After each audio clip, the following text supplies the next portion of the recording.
Coming up on the Devil's Puck Luck podcast, the Devils fall in overtime to the Wild, and most importantly, what's going on with Jack Hughes? We dive in on it all coming up next with a special guest from a fellow Devils pod.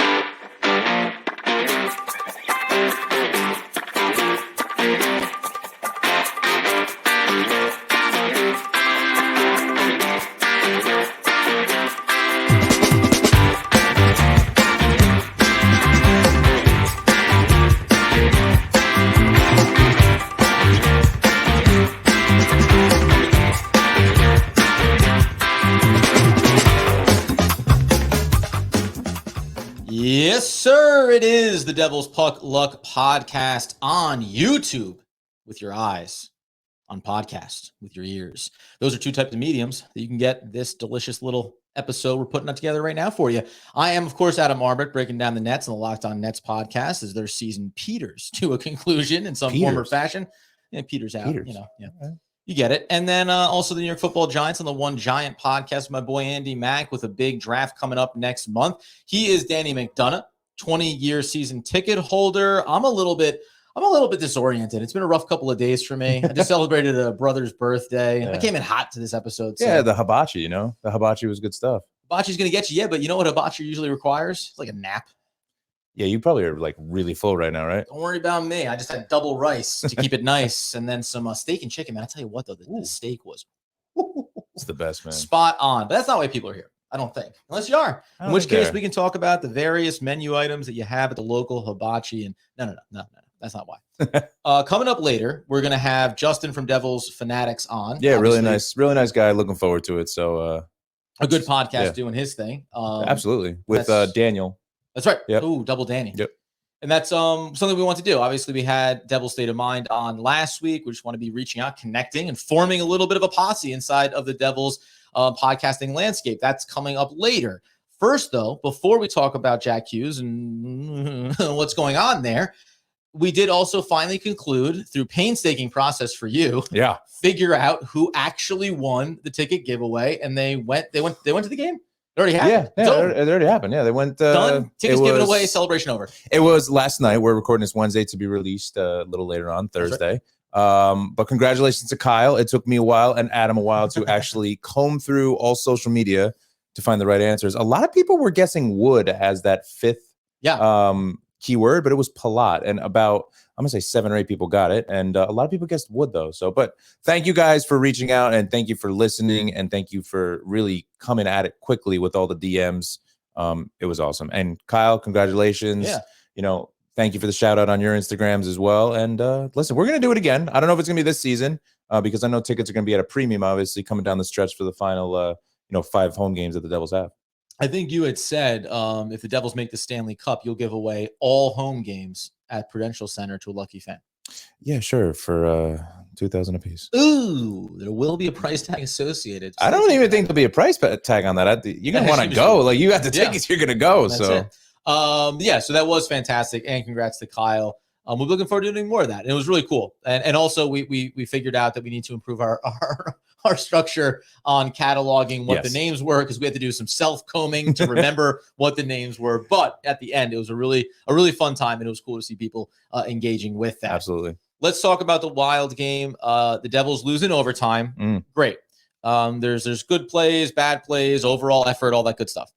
Jack Hughes, I mean, it's so interesting to love and want to see a player continue to expand his game, and then at the same time be incredibly frustrated because the pressing is happening there. And in this instance, it's the pressing that directly leads to an overtime loss. You know what I think it is? I think it's very misleading, right? You look at the shots on goal. The Devils are pushing 50 shots against the Wild. Jack had 10 shots on goal. Yeah. So it's great he's shooting. And yes, some of those shots are going to fall. But to me, it's the consistency on turning the puck over when he's trying to skate through 4 defensemen, and it's like, what are you doing, Jack? Because you're literally turning the puck over right away. And what we've talked about throughout the last, handful of episodes, puck possession, simplifying the passing, get your line mates involved. I don't even remember calling Haula's name as much and thinking about Haula as much, during the Wild game. And same thing with Tuna, his line mates. So, it's, oh, excuse me, wrong line. But talking. Well, no, Hall is on that line. Yeah, I'm looking at stats right now. Yeah, so when I say no, yep. but Hall is back on the line with Hughes, which everybody liked because obviously Jack was hot when he was when he was with Hughes. But you didn't see Mercer get into the action as much as you like because I think Jack was just trying to be a little too fancy with the puck, and he's giving the puck up. Yeah, I mean, my thing is, and you mentioned the 10 shots, and that matters because one of the themes we talked about, and I think a lot of Devils fans talk about, is like take the shots, not just for Hughes, for the entire team. And we praised Bratt the other night for doing it because it was take the shot when you have it. We saw how that rewarded him. But like I was just thumbing over Hughes' stats here. He's a minus on the plus-minus line for 2 straight months now. Yes. February, he was a -2 coming out of the month. He's a -7 in March right now. Like, on the one hand, you look at it and say, for the most part, the Devils have been winning. Obviously, in the month of March, it has been a little bit more difficult over these last handful of games, or the last 5, losing 4 of those.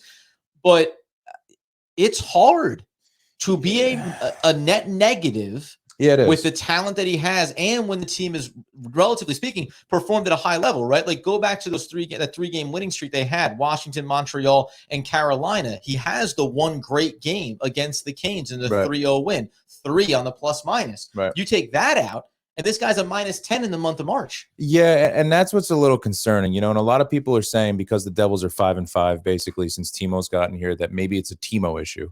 Timo has gotten progressively better every single game he's played, and I'm taking it away from that now because, yes, I understand Devils fans' concern when they see Timo taking a lot of penalties, not really know what's going on some of the defensive breakdowns, but you're seeing the maturation of him growing with his line mates and obviously growing with the entire team because he's been shuffled around a lot. And he's scoring goals now. He's got 4 goals. He's hitting everybody. He's physical. And Jack's going to continue to shoot, but I think that there's something going on. I don't know if he's just tired and he's mentally just not. He's just trying way too hard, and maybe that's why it's happening. Where he's trying to skate through people.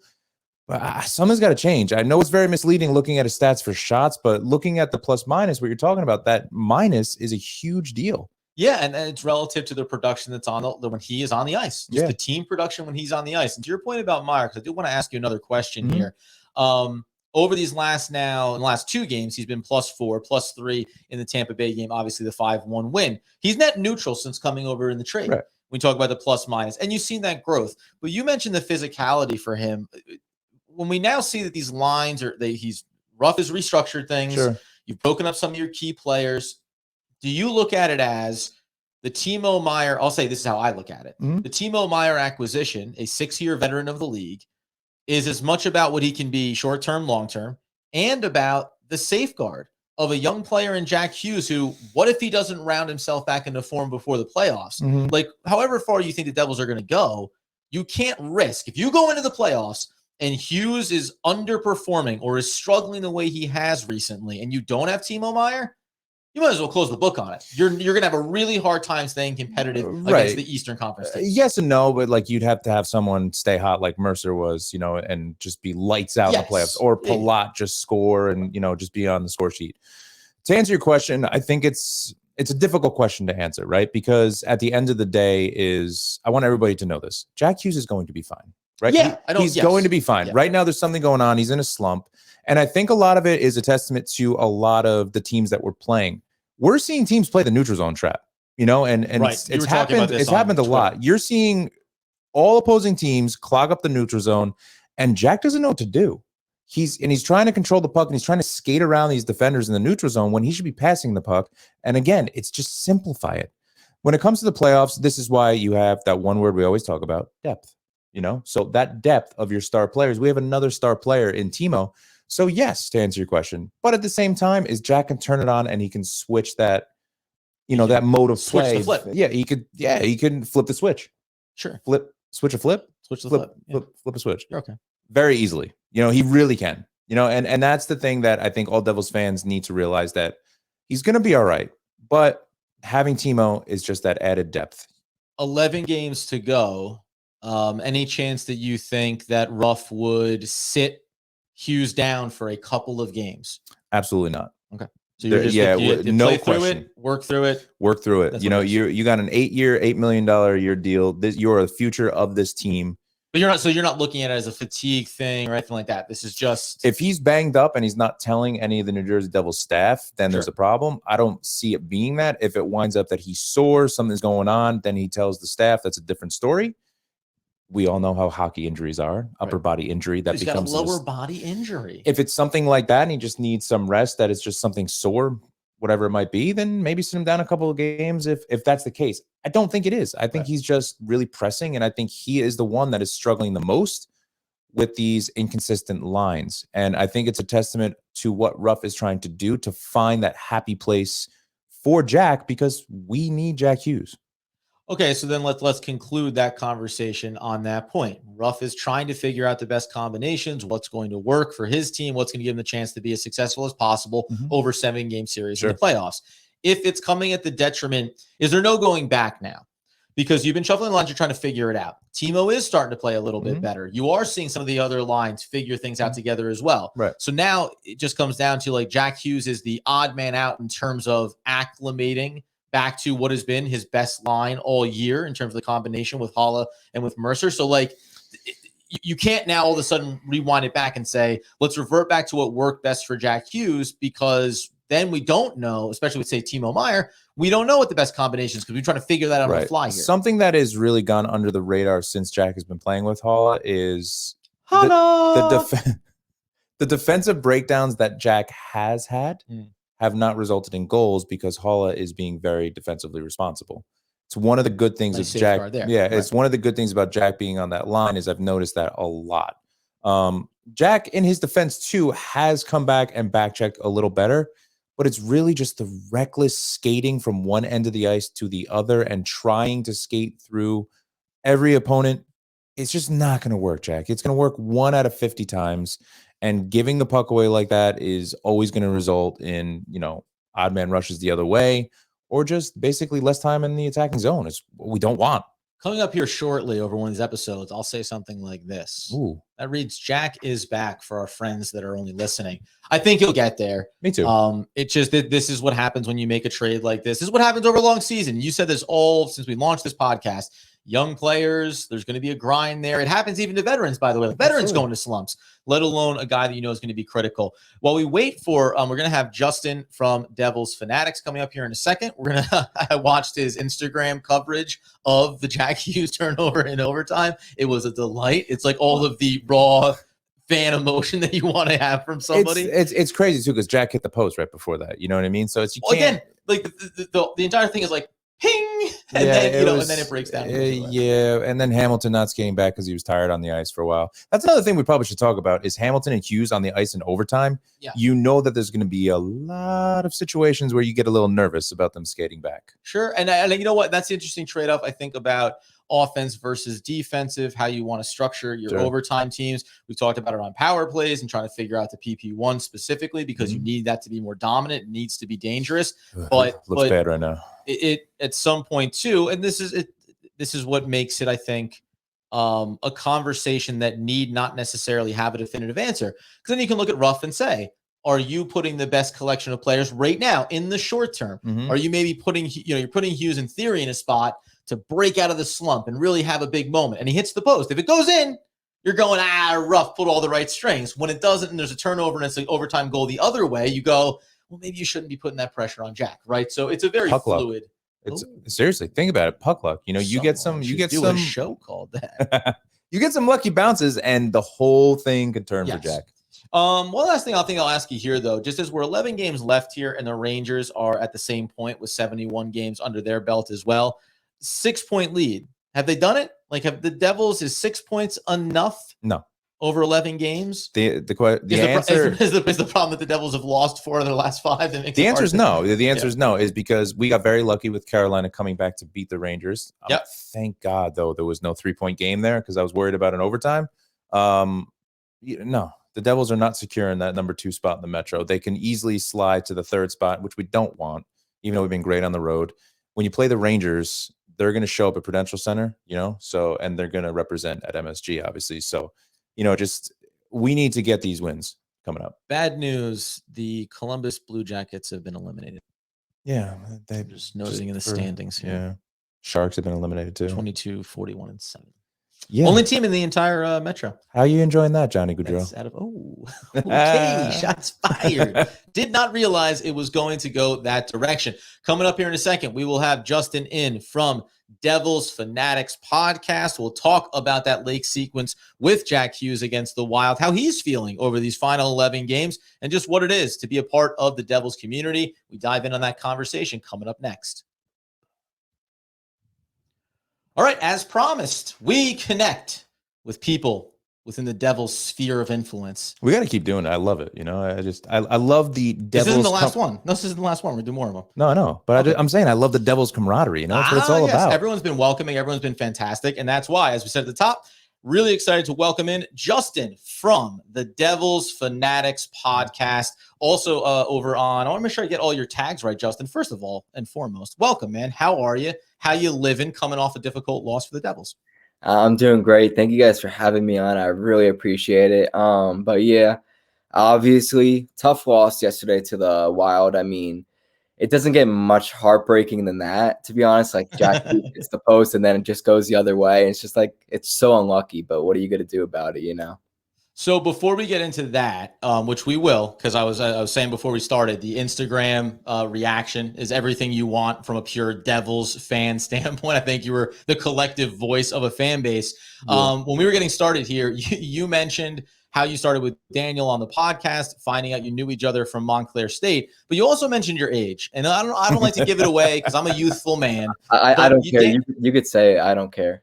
No, not for you. Oh, sorry. Yeah, you're 19. That's great, dude. You should be telling everybody that you're 19 years old. I was going to say, and Danny can fill it in, is that means that I'm almost double your age right now. When you mentioned when you were born, that's the year that I graduated high school. You know what's pretty awesome about that is because you're 10 years older than me. And nice. No, we're the same age. Yeah. 37 years old. 37 years young. That's right. So I'd like to thank Adam. There you go. No, but it's kind of crazy thinking about Justin because 2003, I saw the Devils win the Stanley Cup the year you were born. So it's a different perspective. So, but tell us a little about like how you and Daniel connected and started everything with your podcast. So yeah, basically, so we both figured out, so he had his, he's always had his page called devils.report. He's been running it for years now. I believe it or not, I actually followed him for like 4 years now, but I never knew who he actually was. And then obviously this past year, in July in 2022, I started Devils Fanatics, and then eventually we connected and stuff like that. And then we both ended up figuring out that we went to the same school. We were majoring in the same thing. And then we eventually connected doing the radio show there.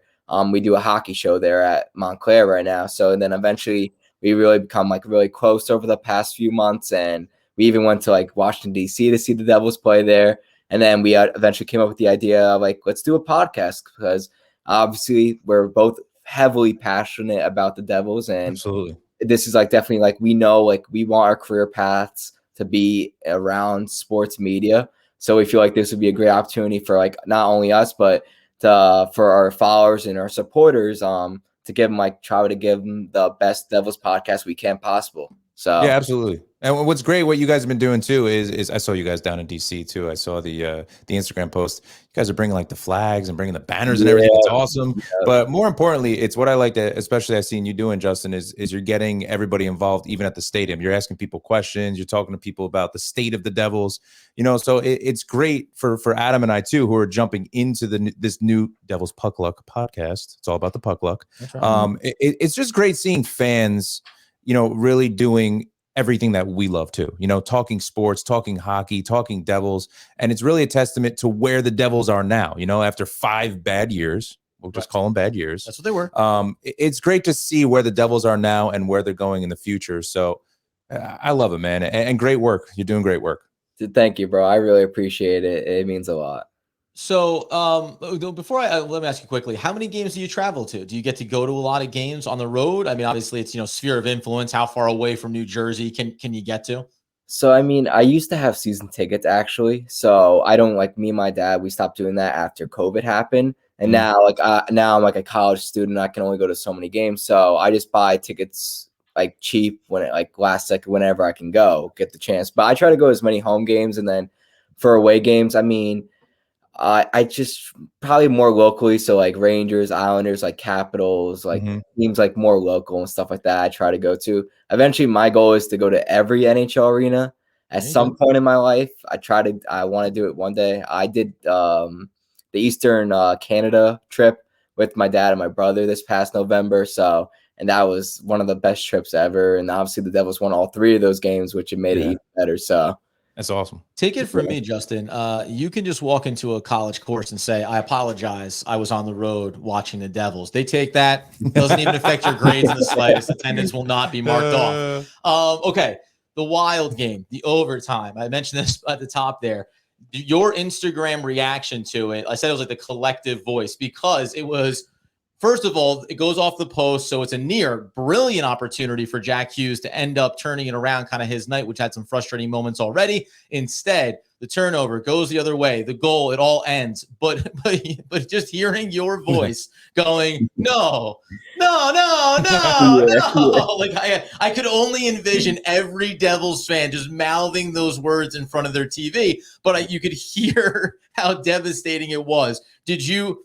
It doesn't matter anything you really want to put it into context, but like, did you feel like that was Jack Hughes' moment? How quickly did you realize how bad it was going to go? Because you were instantly doubting that it was going in a very bad direction. I mean, yeah, you could just tell, like, it doesn't get much more unlucky like than that. Like, literally, you go off post and then it comes right to Boldy, and it's just like, oh my god, I don't even want to watch. Like, even like I was listening to the post game, Bryce Salvador was like, I just put my head down and then I didn't even want to watch because like it's just like you're just hoping VTech makes a save, but you can't like put the pressure on him either because he had a great game yesterday as well. So it was like it's just so frustrating. Like Jack Hughes had like 6 shot attempts in overtime. Yeah, the crazy thing is too. It's I love the raw emotion. I think that's what makes obviously you doing what you're doing with your podcast and your Instagram and everything. The what happened? I love it. I get excited every time I hear it. But it's just that raw emotion and just that collective emotion. It makes us huge Devils fans. But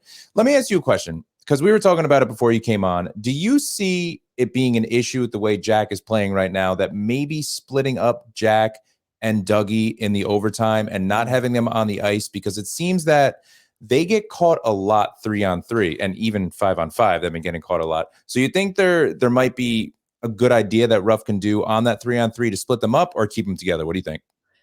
That's hard to say. Like even like I was texting with my dad yesterday and he was like, oh, we need more Nico and Brett on the ice. And I'm like, I kind of agree because those are more like I think I agree. I think they should be separate on the ice because those are 2 players who tend to like sometimes try to go all in offensively, and then it comes back to bite them. We've seen it so many times this season.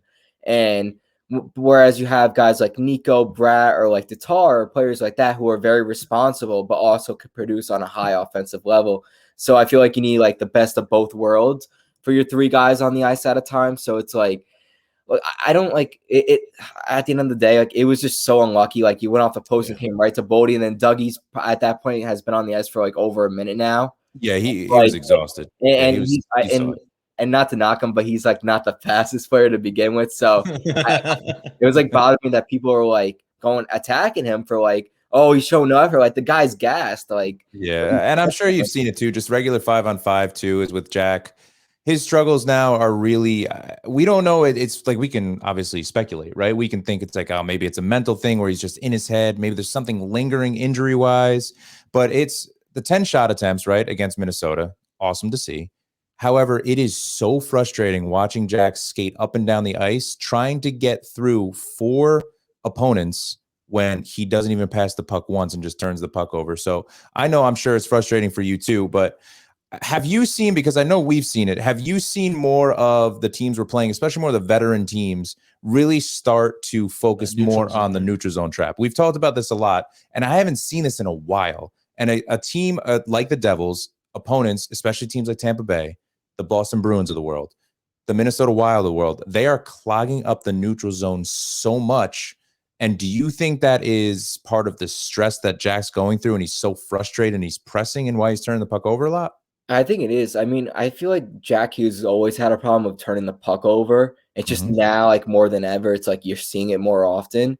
Because I think the guy just wants to, obviously you want number 86 to have the puck on his stick at all times. Always. Because he could do so many great things with it, but he also could do a lot of bad things with it. But I think a lot of teams are literally like the Devils are having a hard time getting the puck in the zone, and Mhm. sometimes it frustrates me that they have to dump the puck in. And even like on the power play, you watch it, and then sometimes they're like especially their second power play unit, they have such a hard time entering the zone. Mhm. And then sometimes they dump the puck in on a 5-on-4 or 6-on-5. I'm like, oh my God, it's so frustrating. You think you would have like players who could just go into the zone, but like outside of like Jack Hughes, Brat, maybe Tatar, there's not many guys who could really just enter the zone easily. So it's like often they have to dump the puck in. And so like you're 100% right with what you're saying. That's the problem around the idea. This is where I think we battle about Jack Hughes struggling, Timo Meyer acclimating, Ruff making too many adjustments, not trusting players long enough. But when you talk about navigating the neutral zone, at some point you want to take the puck off of Hughes' stick. Let collectively enter the zone, right? Find a way to navigate it off of string together a few passes. But the problem has been the team hasn't necessarily shown the ability to do that, right? So you're looking for one man on a stick to gain the zone, then control, then set the play up. And it has been a bit of a breakdown, especially when we talk about the way other teams approach it. I wonder how long that starts to linger. The other thing that I do want to ask you about when we talk about that Wild game and the overtime setup, the question that I start to wonder about is, and it's for you too, Dan, is are you playing for having the explosive combination? So, okay, let's go with Dougie, let's go with Jack, and you'll risk what you're going to lose defensively. You can go that way, or should you be willing to play a little bit more conservative, right? Playing for the shootout, which isn't anything that a fan necessarily wants to hear when it comes to the Devils. But at the same time, what's the percentage risk, right? How much riskier is it to put out your violently offensive unit that also gives up potential opportunities going the other way? Do you have any inclination one way or the other about what you would prefer to see as a fan?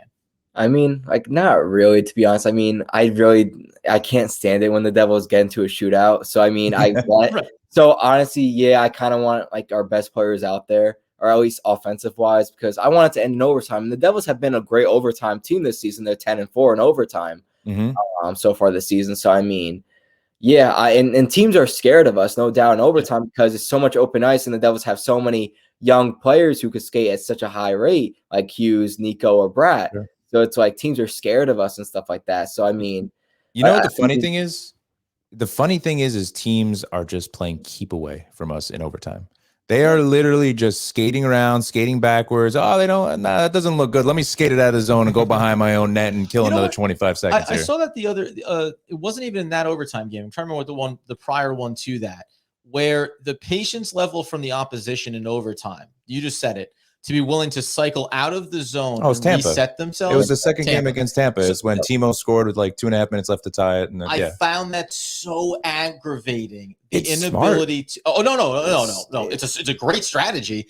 I just found it frustrating too. It was on twofold. One, to not have the ability to feel confident enough, and it almost speaks to the Wild game, confident enough to take the risks, and then you end up going the other way, and it creates an odd man rush, etc.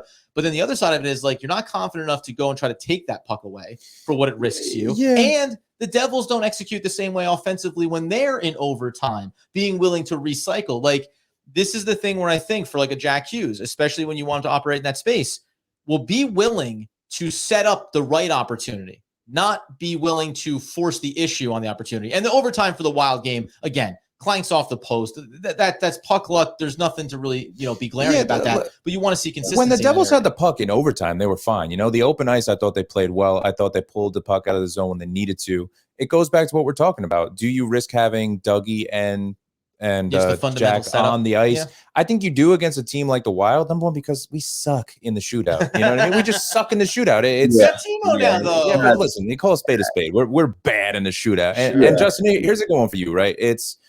Do you see Jack staying with Holla? Because obviously the success Jack had with Eric Holla was you obviously saw it. He was extremely hot with him on that line, in games past. So do you think Ruff is going to stick with this, or do you think he's going to move and put Jack on a different line again?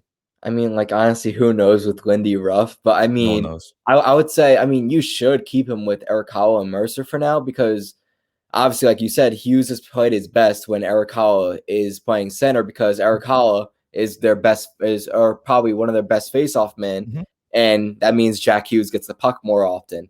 And Dawson Mercer is a good wing to have complement Hughes and Holla as well. So, I mean, I wouldn't really want to change much because even that Nico, Timo, and Brat line looked great the last 2 games. So I mean, absolutely. And obviously, look, Hughes has looked flat. I think, like, yes, not last night, but the like 4 games prior to that, he's looked really flat. So now, like, he looks like he came alive yesterday. He just couldn't get the puck in the net, basically. So I mean, that it gives me some confidence for him. I think next game or the game after, he'll finally bury one. So I think you should keep him with Hala, a good veteran forward who could pick up the slack that Hughes brings. absolutely. We mentioned Hala and his being the second best on faceoffs behind McLeod, right? Just having those guys that you think can win that faceoff and then put Hughes in a good position to have some success. We'll close out on this before we ask where everyone can make sure they follow you and support you and everything that you and Daniel are doing. I asked this of Dan earlier in the show. 11 games to go, 6-point lead over the Rangers. How confident are you that the Devils close this season out with that number 2 seed and get to going with at least on paper, a more favorable matchup, home ice matchup when it comes to the playoffs? I mean, I'm pretty confident. I'm not really worried about losing our second place spot. I'm honestly more worried about the division right now because I feel like we still have a good shot at that. Because if you look at Carolina's upcoming schedule, I know they beat the Rangers last night, but then they have the Rangers again. I think they have like Tampa, Toronto, and Boston coming up.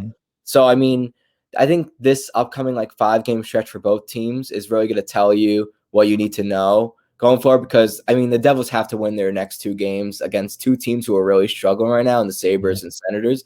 But I think the Devils will be able to keep on to their second spot, but hopefully they win that division because that'd be pretty nice. But if they don't, it's not the end of the world. I'm just happy they're in the playoffs and I'm just enjoying the ride. 100%. Oh, so you like that? Yeah, just enjoy listen, the ride, Dan. Stop being so anxious. Stop being angry when Wood sees the ice. Stop worrying about Smith. Just, you know what I mean? You got so many problems. Just be more like Justin. Enjoy yourself. You know, Justin, I actually think that you're kind of so I saw the Devils win the cup. I just had turned 17. Oh my God, I'm old, man. You're gonna be okay. Because I just saw the Devils win the cup when you were born. I was 17 in 2003. I think you're in for something similar that I saw, you know, them winning in 2000 and 2003. Okay. I think this team is a 7 to 10 year group that's going to be able to stay together with that core. And I think you're in for a fun ride too, man. You know, kind of the same way that I was in my 20s. So it's like you said, it's time to sit back as a fan and just enjoy the ride we're on. Literally, yeah. You couldn't have said it better myself. Where do people get you? Where do they support you? You see it scrolling across the bottom right now at Devils Fanatics Podcast. It's just Devils Fanatics Podcast. But also at Shout at the Devils over on Instagram. Anywhere else that people should follow you, get the show, support the show? No, just Shout out the Devils. You can find us on Spotify, YouTube, Apple Podcast, and then if you want my Instagram, Devils Fanatics, which is my main brand, and that's really it. But I appreciate you guys having me on. It was a fun time. Yeah, man. You got it, man. Hopefully, like we want to do with a lot of the guys that are creating content around the New Jersey Devils. I think it's like next season, early game, we all circle up at the arena, and really annoy fans by having just 8 or 9 content creators. We just need to get like a row of like 25 people, you know, is it 25 seats? We all just bring our mics and we all plug in and we just start commentating simultaneously over the game. No, we'll connect though, Justin. We'll definitely go to games together. You know, maybe before the end of the year, we can hit one of the home games. You know, all of us would be really nice to do. Definitely sounds good. I'm looking forward to it. And stay focused on your finals. You know what I mean? Let's get that GPA up, Justin. That was playoff hockey is more important though. Come on now. Man with priorities. Justin, thanks so much, man. We'll catch up with you down the road. Thank you, guys. I appreciate it. Take care, man. And that was Justin from Devils Fanatics Podcast. All those great spots to get him there that he mentioned. Be sure to support him, dude. I mean, and it's not just because he's younger and he has years ahead of him and life is brighter for him. And dude, I am right here coming down to the end. We're 37, man. We're not like 80 years old over here. No, listen, Justin, you're the man. We really appreciate you coming on. And what's great is he kind of has his call, his call tag, his tagline is the what happened. I love it. But definitely check out him and Daniel's podcast. Shout out to Devils. It's awesome. But thanks for coming on, man. He mentioned there at the end of it, and we can mention here as we get out the door, the upcoming schedule for. Do you feel as confident about still being able to get the division? Yeah, I do. I think that it's going to benefit the Devils to get the top seed in the Metro. I think that I'm more comfortable playing like an Islanders. A little nervous about Florida getting that wild card because they're physical. So that's not a great matchup for us. But listen, no matter who we play, this has been a successful season. We have to stay on this high. Like Justin was saying, we have to win these next 2 games, very winnable games, and do not take these teams for granted because they can score goals. And not for nothing, Carolina has 2 games in hand. They're 2 points up right now, 2 games in hand. So every game that they play, if it's a loss, if it's a tie, if it's, depending on what they're doing, it gives you some sense that you can chase it down. But it's funny, man, 2 points behind, 2 games in hand for Carolina. We mentioned 6 points up on the Rangers, even number of games. Like, listen, it can go every direction here. If it goes right, great, and it can go, quote, a little bit wrong. Oh, man, it is awesome for the hockey fans out there of every team. It's Ranger fans are super excited, thinking they can catch the Devils, and as they should be. As if I was a Ranger fan, I'd be excited too. And just as a Devils fan, hoping that we can catch Carolina and thinking we can, and it's a big possibility. What I'd love to see is 3 games left in the season. I want to see a Devils and Canes, which I think is going to happen. That's my prediction. Tied with the same amount of points. 3 games left. Both teams with 3 games left. And it's going to be those final 3 games to see who gets the top seed, which would be awesome.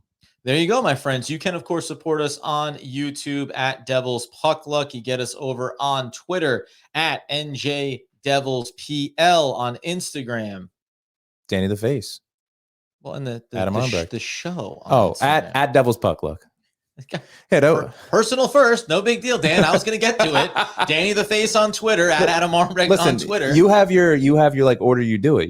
Just that's your lane. Anywho, this has been a great episode. One of the best episodes of Devil's Puck Luck podcast so far. We will, of course, be breaking down the games on Friday night, on Saturday night. Another back-to-back session here for the Devils. Be interesting to see how they fare and if Jack Hughes, in fact, will take those 10 shots on goal and turn them into a little bit of a jumping off point down the home stretch of the season. Thank you, my friends, for joining us tonight. And as it is always on the ice, let's all be gravy.